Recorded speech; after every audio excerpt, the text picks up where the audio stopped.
That's important if you are worried about yourself or someone else that you think's being impulsive. Maybe just slow it down a little bit and think about what is the need there that could be driving some of that, and maybe amplifying. Yeah, if you're around somebody that kind of seems to say things without thinking, it's not saying that that's okay for you. Yeah, on the sofa. My new sofa that I impulsively bought online. Oh, which leads us into it was supposed to be black.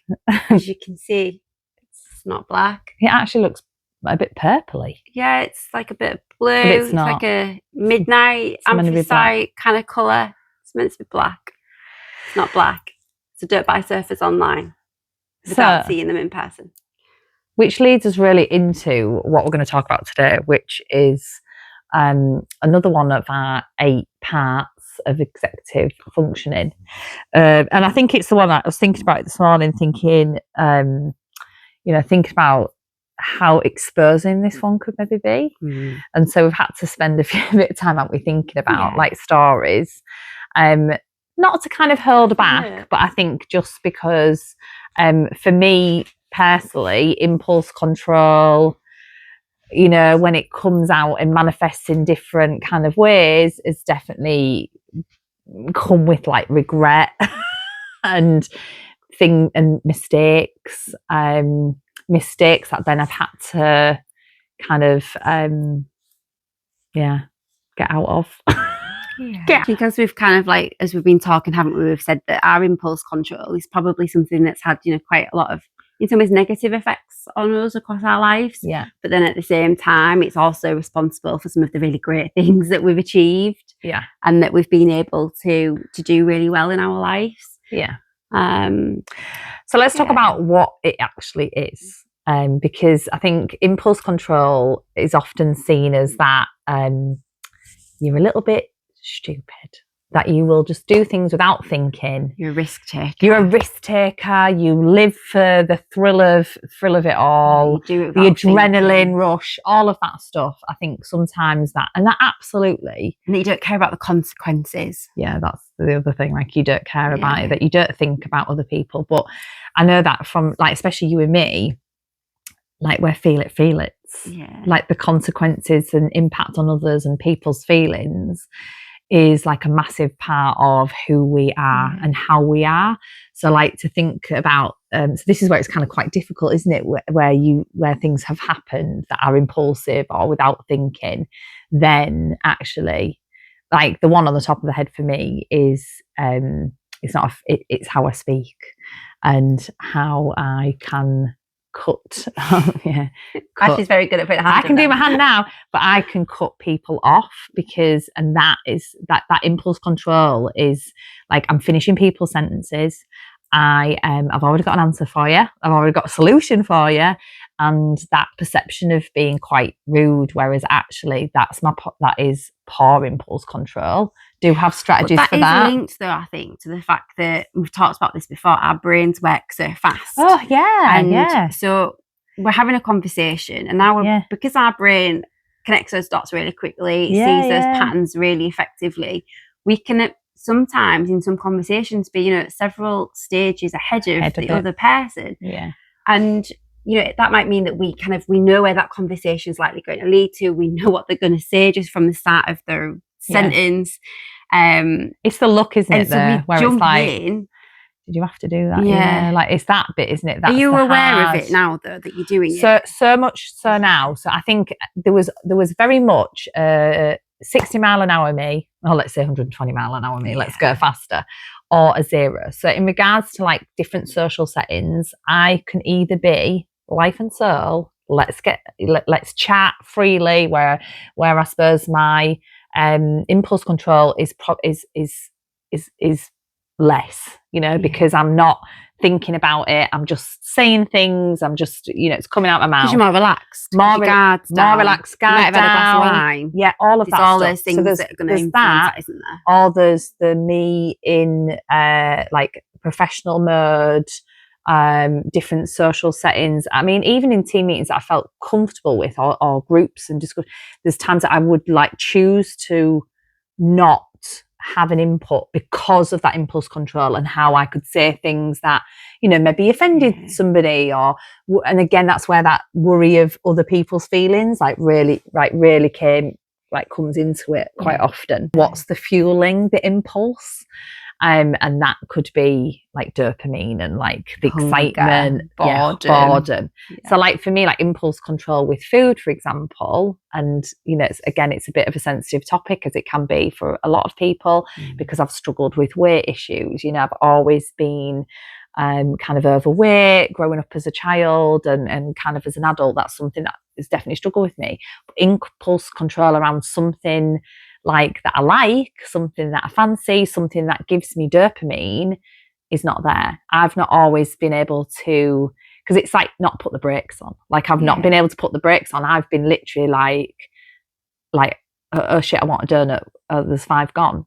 And then afterwards, that's when that kind of buzz has worn off, and that impulsivity then has that knock-on effect of going, oh shit, did I really need that? You know, I've got stomachache. Now I've overindulged. Now I won't be able to lose that bit of weight. Yeah, it ruins those things like that. And I think, and this is why, you know, me and Becky do want to share little bits about our journeys, because it's so different for everybody. But like, I'm probably have the best relationship that I've got with food ever, because I'm aware of it. When I'm defaulting, like you say, relaxed, had a drink, and this is where executive functioning can kind of change, or stressed. Yeah. Stressed is another one. Tired. Impulse control is, again, the brakes aren't on there. So my default position of kind of eating without thinking, going for things that make me feel better, that'll make me feel happier. Chips and dip at the moment. So like a chip and dip. But I actually bought salsa the other day thinking that was better. But that kind of stuff is less. This is about having that little bit of understanding can then change your perspective and what's fueling.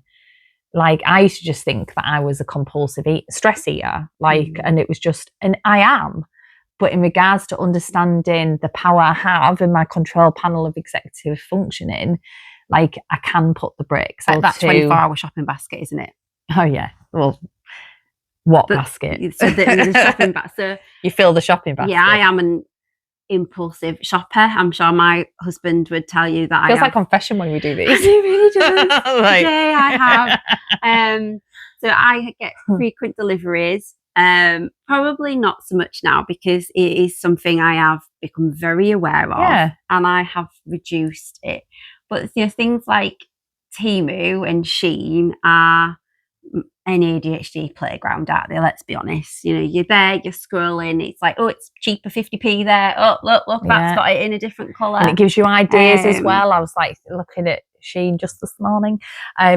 Like there's, you know, you look at one outfit and then it's linked to so many other different ones. And the bags go with it, and the shoes to go with it, and the earrings go with it. Yeah. I swear wear careful when we do this. I've got something in my bloody eye. I have. Like we did the first time we recorded. Yeah. So like filling my basket, you know, like, and then because of things like Klarna, like, oh well, I can split it over 3 payments, so actually, doesn't it feel as big. Yeah. You can split it, so that feels better. But you know, having that awareness of these things, and you know, really thinking about the knock-on impact that has, because all those £10-15 all add up. And then they start to become much bigger, and you know, that's how, you know, I think so many people can end up, you know, getting into debt, into situations where they're unable to make those payments back. Last year was very much about looking after me, and with that was like I got into hiking, because this is where a little, like, you know, the dopamine that's fueling it. I was like into hiking, and in order to be a hiker, I had to have everything kit I needed. So it was like shoes, it was the coats, it was the latest, you know, fad around hiking. It was all the kit and the equipment, and you know, so that came with it. And I think that for me, I remember getting to a point where I was like, oh shit, I think I've like run up a little bit there. And the next stage was of literally trying to, now I'm the other way. Now I'm literally like pots of saving and stuff like that. So yeah, I think it's getting hold of it, isn't it? Recognizing that it's becoming a problem, and I think that can be hard to maybe even admit. Well, I think that's where obviously having that awareness has certainly helped me, in the sense of it wasn't just a case of like a shopping addiction. It was something that in my mind I was kind of saying, it's something that I need. And in order to feel better, and it was part of like you say, looking after yourself. Yeah, but the impulse control of not thinking about, you know, what I was spending, how much I was spending, whether I even needed it. I mean, I think I've just like sold like I had like a what is it called? Like a gimbal, like for my phone to like walk and have like, you know. I also bought a drone. Love the drone there, but then and a paddleboard. And a juicer. Talk about the paddleboards. Now you want a coffee machine. I do want a coffee machine. Now I buy crap. So like I think about I saw solid things. I saw a craft thing. It was around Mother's Day, and it was a little miniature like photo frames. So you get like a bigger box frame, and then you'd put like little miniature photo frames. You like knickknacks of children in it, and then little like miniature people. So you would create like a museum of like your own family. And I thought, that'd make a really nice Mother's Day present for like the grandmas and Nana.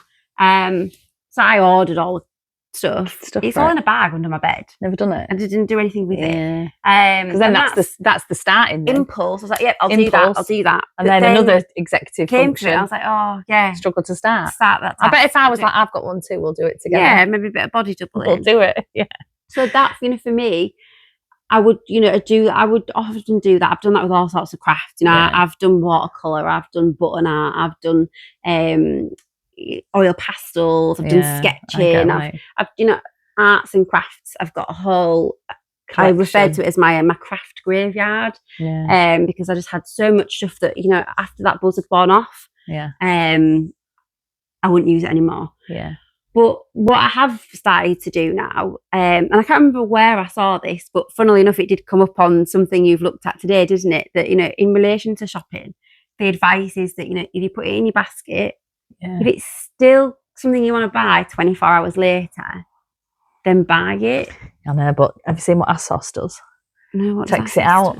Takes out your basket. Oh, God, how very dare you? I know, like it literally. Maybe screenshot it then. Yeah, it takes it out, and like it does say like you saved items and stuff like that. But I've noticed, like, even if you look at it and then you think, it takes it out. But I've reduced my shopping, my impulsive shopping, by using strategies like that. I'm sure Mike could probably disagree and say there's still lots of parcels coming.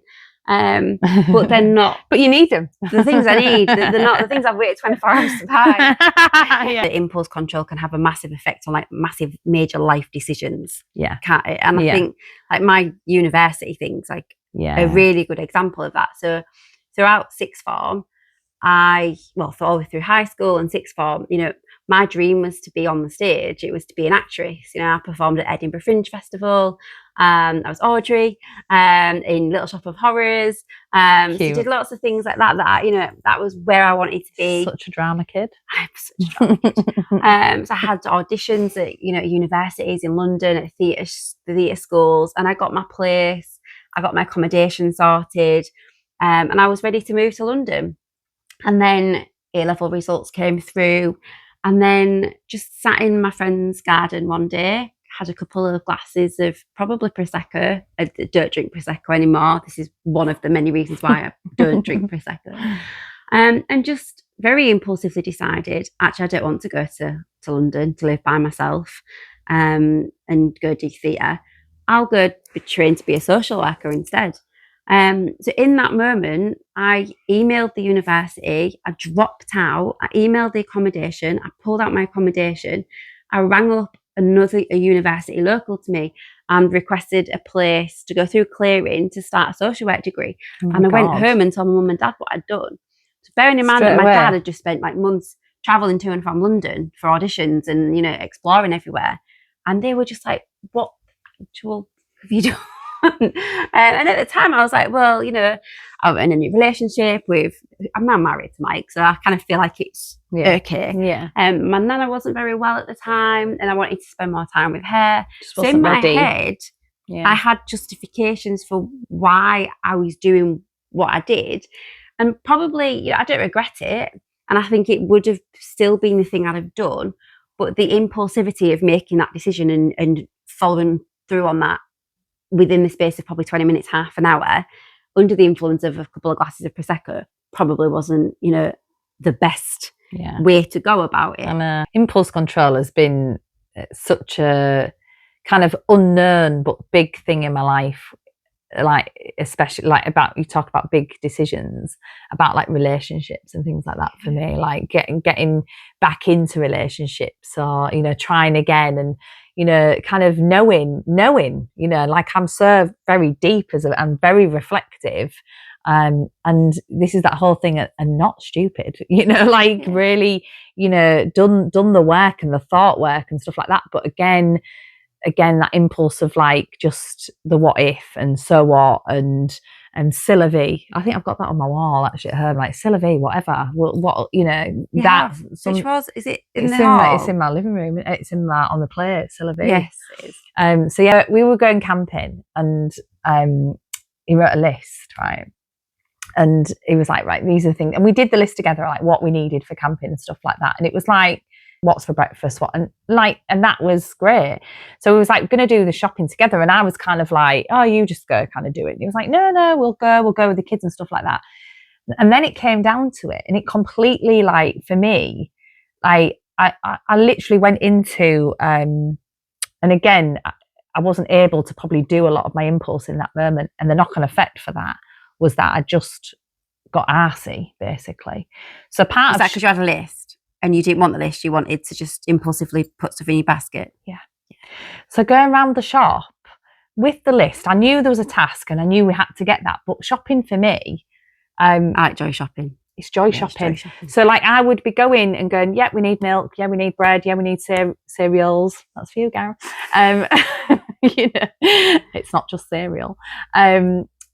We needed all that, but part of that for me would be like, oh, look at this, and we were with that's on sale, and we were with the kids as well. So it's like the kids were doing the whole dopamine shopping as well, and impulse control, because this is the thing around. It's not just about neurodiversity. Children have low impulse control. You know, like if you say don't go in that puddle, they're in it, because that executive function because it's not developing throughout our childhood into adulthood. Yeah. So this is where, you know, you can see, this is where people go in everyone like that. Yeah. There is similarities in it's all toddlers jumping puddles. She's 40. Can someone tells me not to jump in a puddle, I'm thinking, I want to jump in the puddle, because, and again, that impulse control of like someone telling you not to do something, that, you know, we could talk about triggers in this. There's triggers that can sometimes put me into more impulsivity. Like if someone said to me, you won't go, or you won't do it, that instantly puts me into like, I will. You know, I'm definitely the one that would take a dare. You know, it's not good. So this is what worries me about my son. But impulse control would be there. Would take a dare, and like if the ball gets kicked out of the field, he's the one that climbs the fence. He's the one that climbs in the trees. And I've had to say to him, like, you know, I need you to stop and think. The break. Would my mum say this is safe to do or not? And, you know, I'm having to try and get in his head. And that's not about me trying to, like, you know, be the fun police and prevent him from enjoying his time out with his mates. But it is about keeping him safe. And, you know, I am that kid that didn't think climbing over a fence. And I ended up with a spike through my leg. So I've got like an inch. Okay, not very good at measuring. But like an inch scar right at the top of my, like, inner thigh, where... Really? I almost wasn't having kids.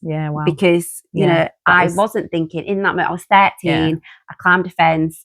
I think it's that also, like you said, there's dangers in there, because like things like drinking on a night out and things like that, you know, like you say, your impulse control anyway is lowered because alcohol lowers those inhibitions. But that then with, you know, executive dysfunction around impulse control, you know, it's kind of a bit of a recipe, isn't it, for potential chaos? And so there's a lot of negative. Spike in your leg. There's a lot of negative, and there's definitely pros, isn't there, in those spaces? Like great in a crisis. Like impulse control is great because, like you say, we're going to be the ones that are able to kind of navigate that really quickly, quick thinking, stuff like that. But in regards to impact on self and risk to self, again, Gary was on about putting your mask on first. I probably wouldn't put my mask on first. I'd be thinking about someone else because of that poor impulse control, in a quick pressured situation. So it's that stuff. I remember COVID though, when COVID hit, like I was probably one of the more relaxed people that I knew at that point, because like you say, my ability to kind of respond to crisis, I'm used to dealing with that my whole life. Whereas I had people around me, like friends that, they'd never really experienced anxiety and things like that in their life, that were suddenly really quite anxious about it. Yeah. I was just like, well, when you've already prepped for the end of the world every day of your life, you just take it in your stride. Yeah. What the motivator is, isn't it? Because sometimes we've talked about dopamine, like this is about like the side of people that are ADHD and are impulsive, that are like so refreshing to be around, so creative, so like go with it, like they said the trigger, like, so before we talked about it might be hunger, it might be boredom. When you think about a crisis, you're talking about safety, well-being, health, health, happiness. You're talking about, we've got a goal to achieve, and we need to find the quickest route there to get there. And impulse, when you've not got all those things like holding you back, that lack of impulse control is really effective. And I think that's why you probably find lots of people that work in like emergency services, or even the jobs that we work in. Happy to help. I am a happy to help person.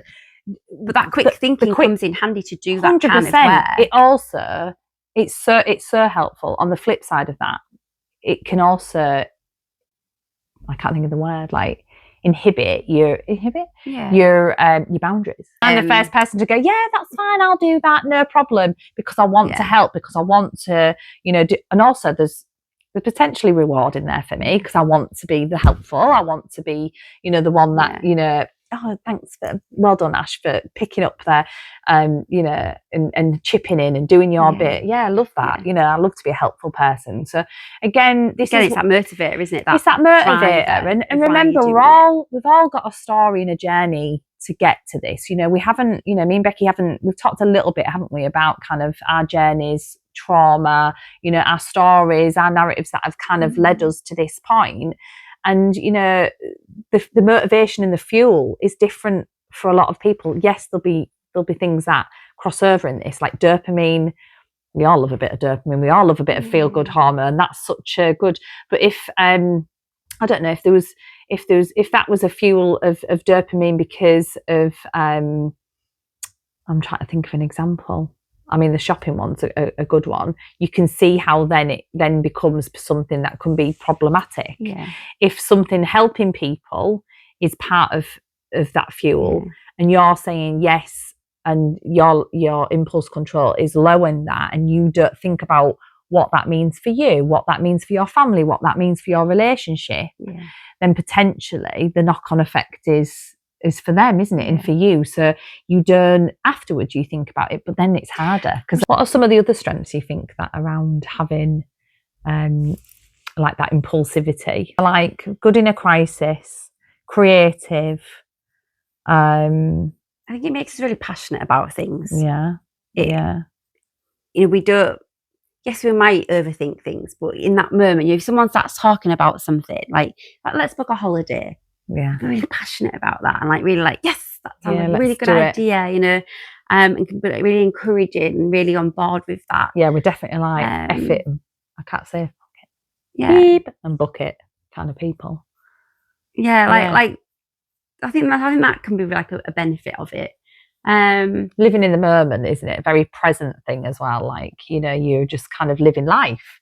You're not living necessarily so cautiously, but I think just got a suspected spam, which has made me think of a story that there's the potential that I could answer that, and because of my poor impulse control, see that is spam, but start talking to them, and then as they hook me in to talk to me about ever been into an accident in the past,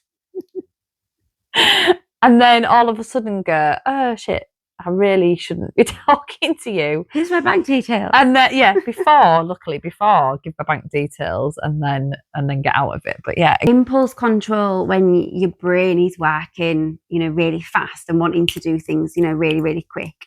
But for me, I can struggle with that physically because, what I want to be able to do, I can't physically always be able to do. So like yesterday, I could see, I've been off work for a few days because, not been well, but I could see that the grass needed cutting and the hedges needed trimming. And I'm sat there thinking, all the neighbours are going to be walking past and, and complaining. And ADHD are like hardwired, aren't they, to be impulsive, like that whole walking through your house and going, oh, they're washing. I mean, this is where the overwhelm comes, isn't it? As in, like, it's like, I always say it's like a curse and a blessing, isn't it? It's one of the most productive. Like, for me to go out the house, I'd be like this, I'd be like that, I'd be like, the grass needs doing this, doing it. But this is where overwhelm can happen because you're like that.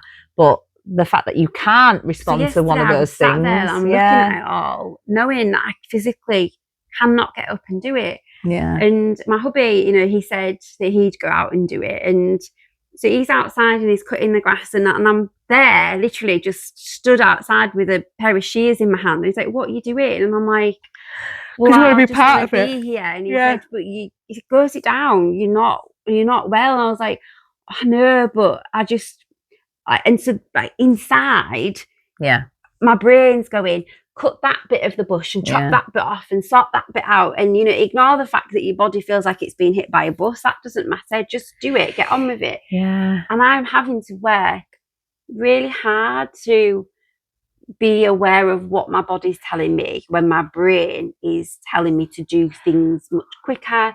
And just for kind of some context there, I struggle to walk, but my body thinks it can walk quicker. So I frequently stub my toes. I've broken my toe before because I wasn't thinking and I was moving too quickly and I stubbed it into something and broke it because my body's not moving as quick as my brain is. And I think that's a real difficult and I know the neurodivergence and chronic pain, chronic illness is a real crossover there, isn't there, for many of us. So I know I won't be the only one that's kind of out there going, get that brain 100 miles an hour, body 3. Impulse is still there. I really want a coffee machine because my mum gave me some pods. I don't have a coffee machine. Now I don't want a coffee machine that holds the pods. I want a bigger bean one, bean to cup, right? So in my head, so in regards to like that, like how it relates back to being impulsive is that I've got strategies that have stopped me from just going, I mean, it's in a basket. Like I've looked, I've researched it. It becomes a hyperfocus. It becomes something that I need to like almost like see through. The impulse is still there. It's almost like kind of slower till I can justify it because of the guilt of me being impulsive. So it's almost like I'm working backwards now with some of this stuff. That's the interesting bit for me, is that it never really leaves that side of me of being impulsive. I'm just like learning to put the brakes on. I found different brakes. So sometimes those brakes are effective, they work.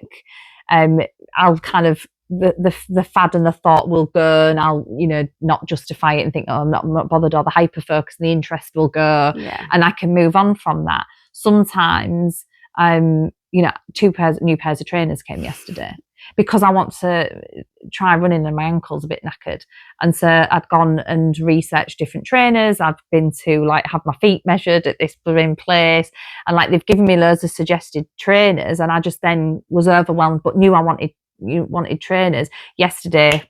For some reason we could say that's dopamine. We can say that I just was feeling like I wanted to do an online shop, and it's really strange because I can almost feel like tangible, like that need. Yeah. That little bit of like gap that just needs filling. Like I think the danger of impulse control as an adult is that easily could be drink. It easily could be alcohol. Substances. It could be substances. And I think gambling. Gambling. Sex. Sex. Like if a notification goes off my phone, the impulse for me to see what that is, to see if it's somebody I want to speak to see. I mean, I constantly check my emails like I'm going to win the lottery. Like, seriously, there's nothing, it's all junk. But it's like, it's almost like when you get a parcel and I've just transferred it into like, oh, email, got an email. Oh, it's crap. Yeah. And I'm waiting, it's almost like an anticipation of waiting for something there. But yeah, I think like the impulse to kind of keep doing that. I think the fuel's really interesting. What fuels, what need is it meeting? Yeah, because we've talked about it being dopamine.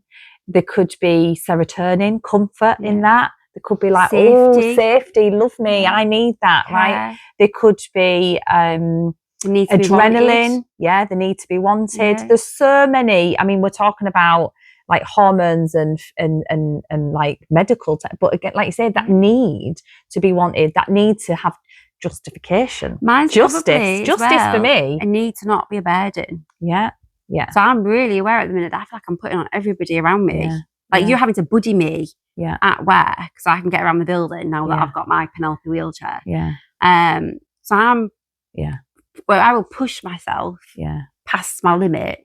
So I'm not a burden. So not a burden. And I think that's it, is in like the breaks. Those breaks are, you know, in kind of different in each bit. Like it's kind of like, because I think that's the thing for me about impulsivity, that it seems like it's you're a bit daft. You know, you're a little bit reckless. You know, you make decisions without thinking. And actually, sometimes I've probably thought about some of those. Sometimes I've already thought about it. I just don't have the breaks. If it's a neurological need, if it's an emotional need for me, like there's just no way those breaks are going to work. Like if I want to get the coffee machine because for whatever reason I'm going to try, you know, and get through this with you. But yeah, I think do not send her of what coffee machine. And if anyone wants to comment about which is the best one, that's fine.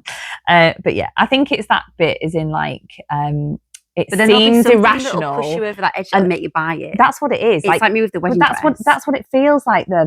That there's a lot of like, it's irrational. Yeah. It's not. It's very almost rational, but the compulsive need is still there. And it's like almost like the impulse is there. I just need to rational, like the adulting. Because like if we think of children, go on. I had my wedding dress. Yeah, it was already bought. Right, it was a cheaper dress because in my mind I was being frugal and I was like, we'll save a bit of money. But it wasn't the dress I wanted. The dress I wanted was a lot more money. I literally had to drive past it every day because it was in the window, you know, on my route to work. So adulting on that impulse was going. You don't need saving money. This is the best thing. You're only going to wear it for one day. You look beautiful. You know, you got your hair and your makeup. The neurological, but the need impulse, for that beautiful dress was there every time I drove past it. On the morning I drove past it, and the big red sale sign was in Elite wedding dress window. I literally pulled up, walked in, said I want that dress. Here's my deposit. I've got to go to work. I'll be back at the weekend. I mean, that's just impulse. There's a reason why it's red. You know, there's a reason why things like buy me. I'm just thinking of one other thing that I think really stands out for me about the strengths of this impulsivity thing is probably around how we're really authentic people. Yeah. Because we will say what we're thinking. I know that I'm very self-aware about it, that I'm, you know, I get a lot of RSD around it, that people probably think I'm being a pain in the ass, that I've always got something to comment, I've always got something to say, I've always got questions. You're joking. But for me, you'll know where you stand with me because I'll say what I'm thinking. Yeah, because I think, you know, this is where probably impulse control like can be seen as kind of rudeness. You know, you've said what you thought, and you know, remember the balance of this is that we're adults and we have other social skills and tools that aid it. But in regards to, you know, me saying the thing that everyone is thinking but isn't saying, the likelihood is that I'll be that person. And then probably give myself a hard time that I'm a gobshite, you know, like it's that stuff, isn't it? The RSD comes in and we say the things that probably sometimes go unsaid, but sometimes there's a cost to doing that. And that makes us, I think that is a strength, because you don't have to second guess what we're thinking and saying. We will say the stuff that other people won't say and ask. Buy the things that people think, well, we bought that for. Yeah, I mean, there's that whole thing. It's like you're scrolling at 11 o'clock, and the next day it's like, oh shit. Well, it's like me when I got that delivery, like 3 o'clock in the morning. 3 o'clock. Sorry, I got a delivery, and I was like, "What the chuff is this?" It was this massive box. And you bought it late. And I bought one of those craft trolleys at 3 o'clock in the morning, and just forgot about it. Yeah. Because in the moment at 3 o'clock in the morning, when I was tired. I had a little girl who didn't sleep, and a little boy who didn't sleep, so I was sleep deprived. It was COVID, so there was, you know, lots of stuff going on. This is where, like you say, certain things can, affect.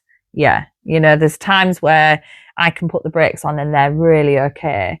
Probably last year when things were tough, not last year really, probably the year before, when things were tough, like a relationship ended, you know, I was kind of going through kind of therapy and things like that.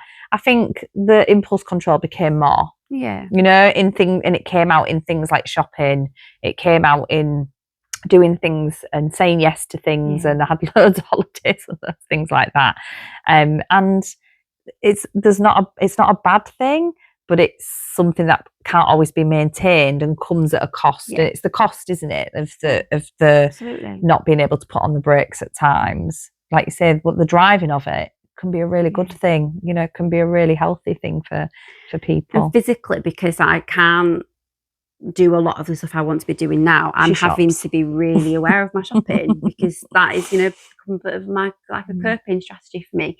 But then setting up this business is that is why, part of why we've done this, you know, we're moving forward with this, with ADHD aunties and understanding people, is to allow me to use my brain in different ways, to use some of that impulsivity and that thinking and that creativity, all those things we've just kind of highlighted in a more different way, channeled and productive way, so that, you know, Mike's not asking me for the 400th time this week, what have you just had delivered? And I can go, it's not for me, it's for the business. Yeah, love it. I think we've done a really good chat on that. I think, you know, hopefully it's been helpful for people to think about impulsivity in a way that's not just about being reckless. It's also about what for. I think that's important. If you are worried about yourself or someone else that you think's being impulsive, maybe just slow it down a little bit and think about what is the need there that could be driving some of that, and maybe amplifying. If you're around somebody that kind of seems to say things without thinking, it's not saying that that's okay for you, you know, that's it as well. But it's also about having some, you know, if we're thinking about things like schools, you know, children in schools and children that haven't got the, you know, been able to develop some of the skills that we as adults might have around things like impulse control and different parts of executive functioning. It's about seeing it as an opportunity to support as opposed to chastise and criticize and shame. It's that stuff as well. So, like, you know, for me, I'm lucky, like in the team that I work in, like I do cut off, and luckily it's not always perceived as rudeness and that I'm ignorant. I use the hand, you know, and we laugh about it, but that feels safe to do that. And there's certain topics for me that will bring out that kind of, like, there's certain things that I want to talk about and I'm passionate about that will kind of almost bring out the impulsive side of me, and that's okay. Like you said, there's beauty in it. Like, hopefully we've talked about it. Hopefully we cut each other off loads when we're doing these podcasts all the time because we're excited and we've both got something we want to share. And you know, there you go. But fortunately, I mean, actually, we should watch this back and be like, "There's one." There's one. That's a good idea. Yeah, like how many times do we just literally cut off each other? And again, like it's okay. Like, there will be people around you that find that rude. You know, that see that as rudeness and see that as you know, in this space, it's sometimes it's about passion. It's about, you know, you wanting excitement, you wanting to share bits of you, and so it's just about seeing it from a different side and hopefully putting this positive spin on it. But there is also spaces where impulsivity is problematic, and it is okay to actually, Ash, every time you interrupt the team meetings and overcut people, that leaves some people in the team feeling a little bit frustrated. Yeah, it does. and finding a strategy like we did. Put my hand up. Well, okay, I recognise I'm doing that. My patient hand, but my impatient face. Like, can you please? Yeah. And as a team, we've all adopted that, haven't we? Yeah. We all do that now. This is it. And I hurt like for things like, you know, we joke about it, but that, you know, that's the type of humour and strategy you need. You know, I am a 40-year-old woman putting my hand up in a team meeting. It does feel childish, but at the end of the day, I'd rather be in that space doing that than walking away and then feeling a really physical pain of RSD because I've made some people feel like I don't want to listen to them. So it's whatever works for you. So if anything from this space today, impulsivity is a massive strength for people. If it is crippling your life, if it is making you feel, you know, things from people around you or some self kind of doubt in the fact that you're, you know, unable to not be impulsive, there is strategies you can do. You know, there is things that you can do to kind of help yourself and help and go on a journey with those around you. So hopefully we're going to be starting some Dear ADHD and Agony Aunt type threads, aren't we? Yeah. Where we keep an eye out. If you've got anything like that where you'd like some strategies, drop us a message. You know, comment on these on these. I'm definitely going to do one about how do I not buy myself a coffee machine. And then, you know, and then we can offer advice, but our community can also offer advice. And that's what, you know, that is what we're trying to do here, is create that community around us so we can reduce that shame, blame, feeling crap about ourselves, and starting to have more compassion for ourselves. So comment if there's anything that you've heard today that's made you think about you. Tell us the last impulsive thing you did, and keep it clean. And do not send Ash inspiration for a coffee machine. Let's keep away from the coffee machines. So bye. Thanks everybody. See you soon.